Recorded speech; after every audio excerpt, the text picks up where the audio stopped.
of all the Chi-Fi brands, only one let music burn. And that's BLON, or WGC BLON as they're now called. And they've come out with the much anticipated sequel, the BLO3 Mark II. So I won't keep you waiting. Let's see if it's a worthy successor to the original.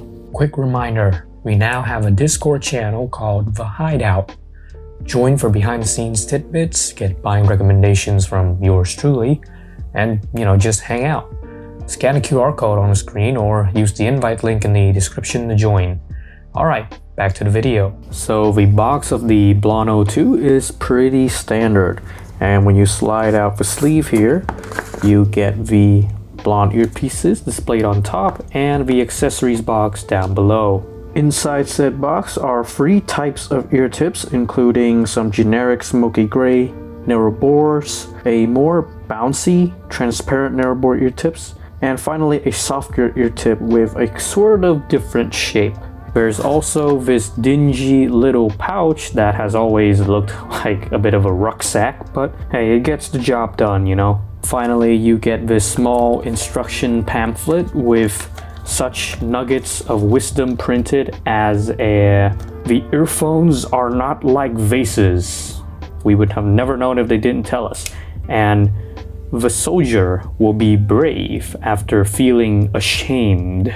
Truly, BLON is a philosopher of times. I mean, if we're going by looks itself, the cable here actually looks pretty nice. You've got that audiophile silvery core with a transparent sleeving, a branded Y splitter here with some text, I don't know what it is. The 2-pin is now more standard, as you can see. It doesn't have overmolding done on the BLON 03 Mark I anymore. And you can choose between 3.5mm and 4.4mm balanced jack options. However, there is no chin slider, and the most egregious fault of all is this cable is faulty.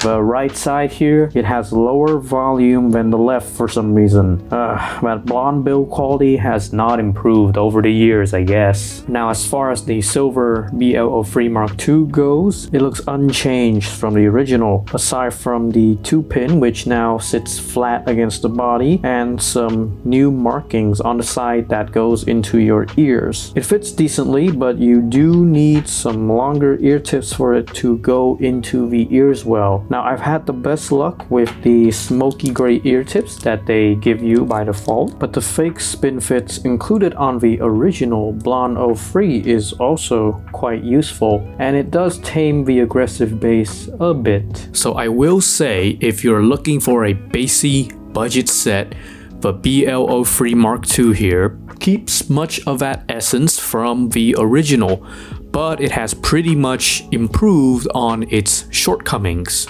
Of course, the low-end energy is still the most dominant element of the BL03 Mark II. With very aggressive sub-bass slam, it pretty much will, I'd say, just dig out whatever low-end information exists in your songs, and it will amplify it in kind. Sometimes it even pulls out bass bumps in mixes where I just do not expect to see bass in. The mid bass is also present to add some thickness on top of that rumble, and although it no longer bleeds as much as the BLON Mark I, which is great. Now, bass detail is still, I'd say, pretty meager, but if you want that slam and that impact, the BL03 Mark II has more than you would ever want. Bass heads, rejoice. The mids, they were never BLON's biggest strengths, but at least they've made a competent tuning that is at least not crippled by the bass in this release.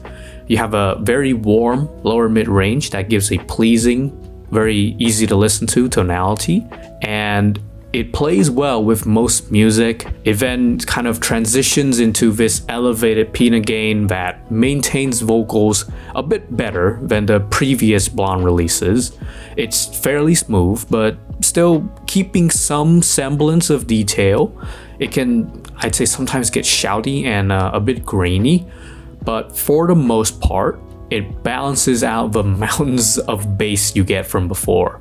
The treble regions see the most improvement from the original BLON 03, where with the old release, it had a pretty steep treble drop-off that made it quite muffled, kind of lacking extension and definition. Here we see a bit of this added region from the first BLON, right? It adds in a touch of sharpness so that the sound isn't so dark. Nevertheless, the actual treble detail from this driver, although it's improved, it's still pretty basic, I'd say. As far as technicalities, the BL03 Mark II has, I'd say, slightly above staging width. It has some depth element and placement, leading to, I'd say, a pretty okay imaging, but its height elements are also quite basic to be expected of the price, I guess. Now, for detailing, the BLON does a good job of getting the macro details presented, showing decent separation. I think the less tilted tuning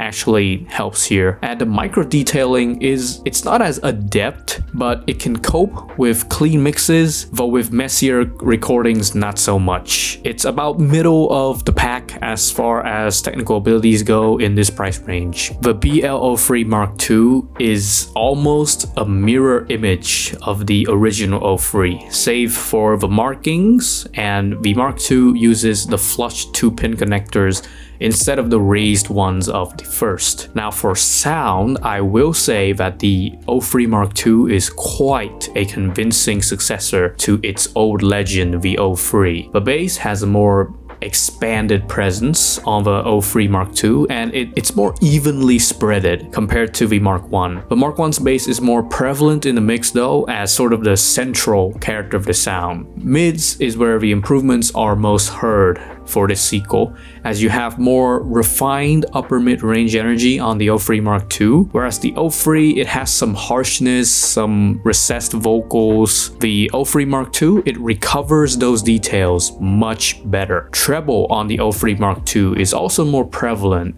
It makes the signature lean towards a more conventional V shape, whilst the Mark I has more of a dark tuning. The detailing separation of the Mark II is also noticeably improved to keep up with the modern Chi-Fi market, whilst the BL03, it can feel lo-fi in some busy tracks where it kind of chokes up a lot. Many IM brands, they set out to make a sequel product, and a lot of times they fail pretty hard. But the 03 Mark II is thankfully a successful revival of a classic. Okay, so how does the BL03 Mark II match up to the new crop of budget Chi-Fi? Here I have the Tripowin Vivace with a composite resin build and with surface imperfections against the BLON's metal but glossy and fingerprinty shell. Both are, I'd say, kind of bad on the build quality, so they're both I guess. Now for the sound though, the BLON has a more expressive bass profile.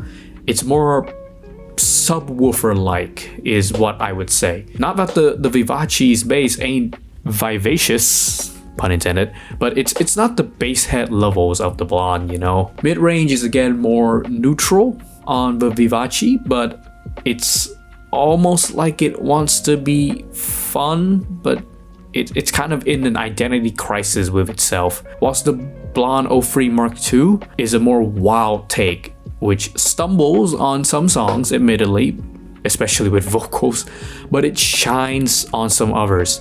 For songs like RJ Passin's Lobster, the grunge is better captured on the BLON, and so do tracks from Tame Impala actually, which has a better mid-range energy with the BL03 Mark II. Technicalities, I'd say, are roughly similar on both, but the BLON's bass, again, it's spread more evenly, it has a wider presence in the ears, whereas the Vivace kind of pulls up just a little bit. For me, I think I'll go with the BLON 03 Mark II's sound on this one. But Vivace is nice, but it's kind of almost there instead of being there, you know? BLON was once a name revered in the budget scene. They let music burn before many brands joined in the cheapo segment, you know? After the success of the BL03, the brand BLON, they struggled to recapture its magic with models like the BL Max, BL Mini, and the quite controversial BLON Fat Girl.